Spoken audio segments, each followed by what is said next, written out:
this session is about Born Haber cycles and how to construct a Born Haber cycle. We'll start by looking at this simple cycle.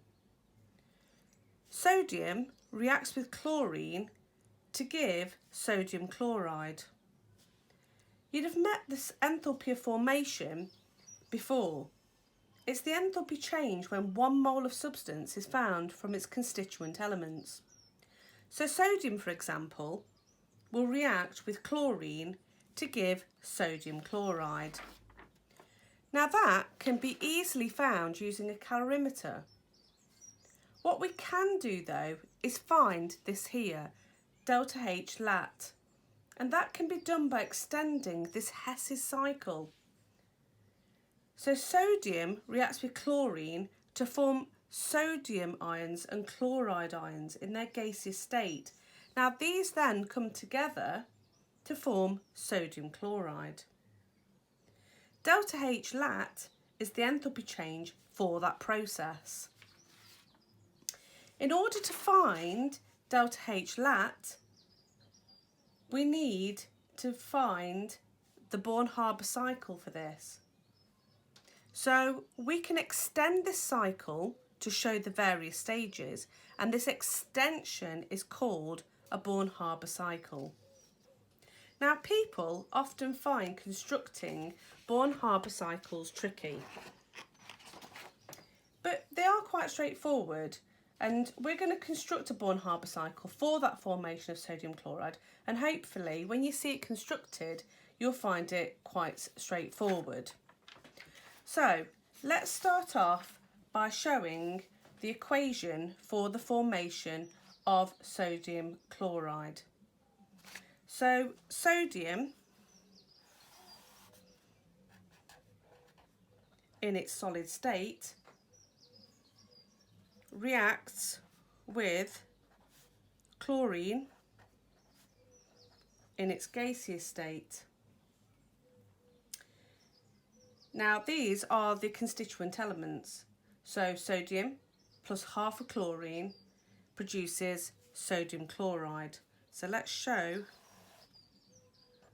that formation there.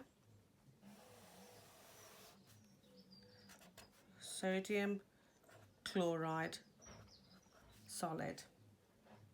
Now this energy change is the enthalpy of formation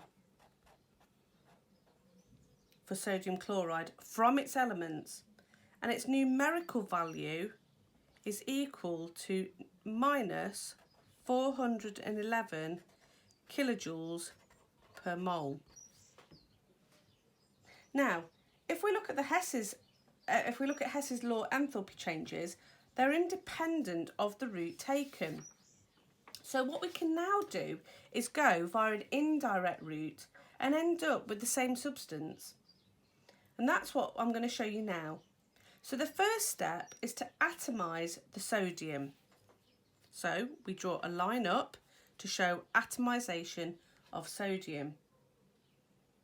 Now you need to look up the definitions on this, but it's the enthalpy change needed to get atoms of the element from its standard state, and we're going to call this the enthalpy change of atomisation of sodium.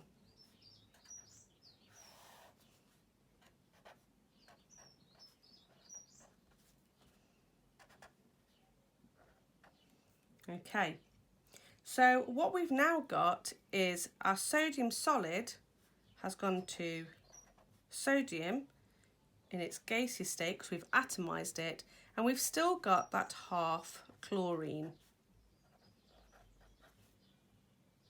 Now this here has a value of positive 108 kilojoules per mole. So what we've done is atomised the sodium into sodium gas. Now what we've next got to do is to convert the chlorine into chlorine atoms, and this is called the atomisation of chlorine. So we should draw another line up, And what we've done now is we've turned our chlorine gas into an atom of chlorine. So we're going to have sodium, which we've atomised, plus our chlorine atom. And this is called delta H at for chlorine, and that has a value of positive 122 kilojoules per mole. So let's have a look at where we're at so far. We started off with the elements in their standard states, and we've atomised the sodium, and we've now atomised the chlorine. The next step is in the formation of sodium chloride is to ionise the sodium.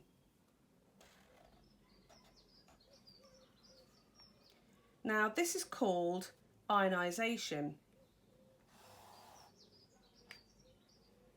Now we can extend this line across, and what we've now got is a sodium ion in its gaseous state plus an electron, and then we've still got that atom of chlorine. Now we call this the enthalpy of ionisation,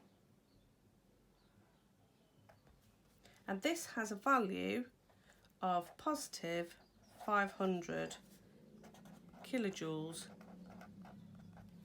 per mole. So we've now got sodium ions and we've got chlorine atoms. We've now got to convert the chlorine atom into a chloride ion, and to do this it needs to gain an electron.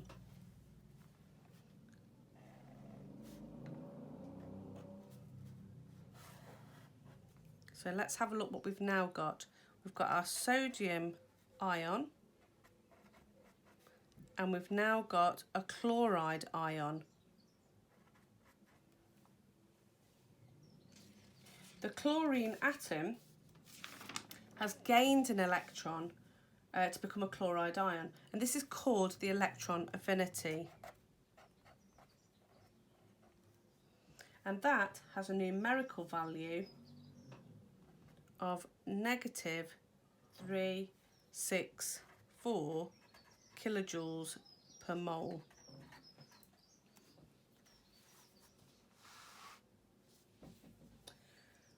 Now at this point you should start to see what's taking place. So the final stage is when the sodium ions now react with the chloride ions to form solid sodium chloride. So if I extend that line across, and we can call this delta H lat. Okay, so this is the lattice enthalpy of the formation of sodium chloride, and that is sodium chloride ions in their gaseous state forming solid sodium chloride. Now this is a very powerful cycle. If you've got one unknown, what you can do is now find this value using all of the other ones. If we go back to principles, the enthalpy change is independent of the route taken. So what we've got here is the direct route. This is the enthalpy of formation. And we know that value is minus 411 kilojoules per mole. So that value should be then equal to the sum of all of the others. So this plus this plus this plus this plus this. And now, because we've got this value, we can now work out the lattice enthalpy. So what can we say? Well, we know that minus 411 is equal to the sum of the rest of the route, or the indirect route. So that's 108 plus 122 plus 500 plus negative 364 plus that delta H lat. So what we can now say is that minus 411 is equal to 366 plus delta H lat. Now what we want to do is find delta H lat on its own. So what we can say is now that 0 is equal to 777 plus delta H lat. So therefore delta H lat is equal to minus 777 kilojoules per mole. Now lattice enthalpy of formation, it's always exothermic. So we can see that a Born Haber cycle is invaluable to find any enthalpy change. The key points, if I flip back, is to always start from the elements in their standard state, and then from that we work our way round.